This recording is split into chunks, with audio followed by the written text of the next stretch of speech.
আসসালামু আলাইকুম রহমতুল্লাহি ওবারাকাতুহু। আশা করি মহান আল্লাহ রাব্বুল আলামিনের দয়ায় আপনারা সকলেই ভালো আছেন, আলহামদুলিল্লাহ। আজকে আলোচনা করব মা ফাতেমা রাদিয়াল্লাহু তাআলা আনহুমার কষ্টের জীবনী।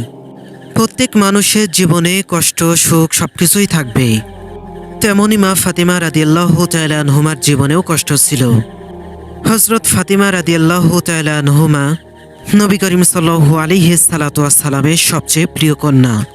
আমরা তার জীবনের ইতিহাস লক্ষ্য করলে দেখতে পাই তার ত্যাগ তিতিক্ষা, পরহেজগারি, খোদাভীতি এবং আত্মত্যাগের নজিরবিহীন এক অধ্যায়।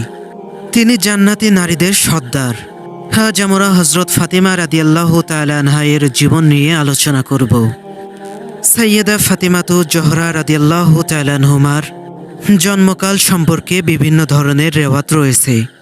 এক রাওয়াতে অনুযায়ী নবী করিম সাল্লাল্লাহু আলাইহি সাল্লামের নবুয়ত প্রাপ্তির 5 বছর পূর্বে তার জন্ম হয়েছিল। এ সময় রাসূল সাল্লাল্লাহু আলাইহি সাল্লামের বয়স 35 বছর ছিল। অন্য এক রেওয়াত অনুসারে তার জন্ম নবুয়ত প্রাপ্তির 1 বছর পূর্বে হয়েছিল। শৈশবকাল থেকে তিনি অত্যন্ত গভীর এবং নির্জন প্রিয় ছিলেন। তিনি কোনো সময় কোনো খেলাধুলায় অংশ নেননি এবং ঘরের বাইরে পা রাখেননি। সব সময় মায়ের পাশে পাশে থাকতেন। তারও রাসূল সাল্লাল্লাহু আলাইহি সাল্লামের নিকট এমন প্রশ্ন করতেন যাতে তার তিক্ত মেধার পরিচয় পাওয়া যেত। হযরত খাদিজাতুল কুবরা রাদিয়াল্লাহু তাআলা আনহুমায়ের এক আত্মীয়র বিয়ে ছিল।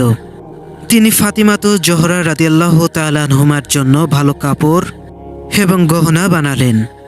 বিয়েতে যোগদানের সময় যখন তার বাড়ি থেকে বের হওয়ার জন্য সময় এলো, তখন হযরত ফাতিমা রাদিয়াল্লাহু তাআলা আনহুমা এর মূল্যবান কাপড় এবং গহনা পরতে স্পষ্টভাবে অস্বীকার করলেন এবং সাদাসিধেভাবে বিয়ের মাহফিলে অংশ নিলেন। হযরত খাদিজাতুল কুবরা রাদিয়াল্লাহু তাআলা আনহুমা হযরত ফাতিমা রাদিয়াল্লাহু তাআলা আনহুমার শিক্ষা দীক্ষার প্রতি বিশেষ নজর দিতেন। একবার যখন তিনি শিক্ষা দিচ্ছিলেন, তখন শিশুটি জিজ্ঞেস করলেন, আম্মাজান, আল্লাহর অসংখ্য কুদরত আমরা প্রতিনিয়ত দেখতে পাই, আল্লাহ কি স্বয়ং দেখা দিতে পারে না?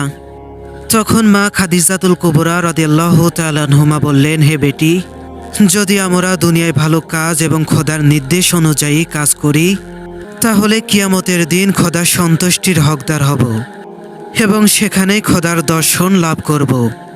রাসূল সাল্লাল্লাহু আলাইহি সাল্লামের নবুয়তের 10 বছরে হযরত খাদিজাতুল কুবরা রাদিয়াল্লাহু তাআলা আনহুমা ইন্তেকাল করেন।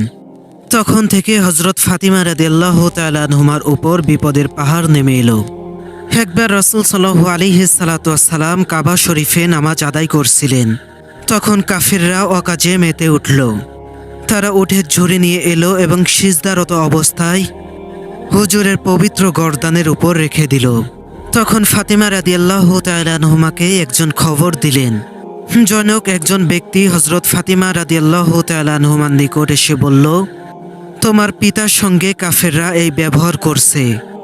এ কথা শুনতেই তিনি অস্থির হয়ে পড়লেন এবং দৌড়ে কাবা গৃহে পৌঁছে পবিত্র ঘাট থেকে ঝুড়ি সরালেন। এ সময় কাফেররা চারপাশে দাঁড়িয়ে হাসছিল এবং তারা তালি বাজাচ্ছিল। তখন ফাতিমা রাদিয়াল্লাহু তাআলা আনহুমা কাফেরদের উদ্দেশ্য করে বললেন, এই কাজের বিনিময়ে মহান আল্লাহ রাব্বুল আলামিন তোমাদেরকে অবশ্যই শাস্তি দিবেন। খোদার কি কুদরত, কয়েক বছর পর বদরের যুদ্ধে সমস্ত কাফেররা মারা যান। মক্কার কাফের মুশরিকদের জুলুম নির্যাতন ছড়িয়ে পড়লে আল্লাহর তরফ থেকে রাসূল সাল্লাল্লাহু আলাইহি সাল্লামের প্রতি হিজরতের নির্দেশ দেওয়া হলো। নবুয়তের 13 বছরে এক রাতে হুজুর সাল্লাল্লাহু আলাইহি সাল্লাম হযরত আলী রাদিয়াল্লাহু তাআলা আনহুকে নিজের পবিত্র বিছানায় শুইয়ে রেখে হযরত আবু বকর সিদ্দিক রাদিয়াল্লাহু তাআলা আনহুকে সঙ্গে নিয়ে পবিত্র মদিনায় হিজরত করলেন। মদিনার পৌঁছার কিছুদিন পর হুজুর সাল্লাল্লাহু আলাইহি সাল্লাম পরিবার পরিজনকে আনার জন্য নিজের গোলাম হযরত আবু রাফি রাদিয়াল্লাহু তাআলা আনহু এবং হযরত যায়েদ রাদিয়াল্লাহু তাআলা আনহুকে মক্কায় প্রেরণ করলেন। এই দুই ব্যক্তির সঙ্গে হযরত ফাতিমাতু জোহরা রাদিয়াল্লাহু তাআলা আনহুমা এবং হযরত কুলসুম রাদিয়াল্লাহু তাআলা আনহুমা তারা মদিনায় হিজরত করেন। তারা মদিনায় পৌঁছে হুজুর সাল্লাল্লাহু আলাইহি সাল্লামের নিকট নতুন ঘরে অবস্থান শুরু করেন।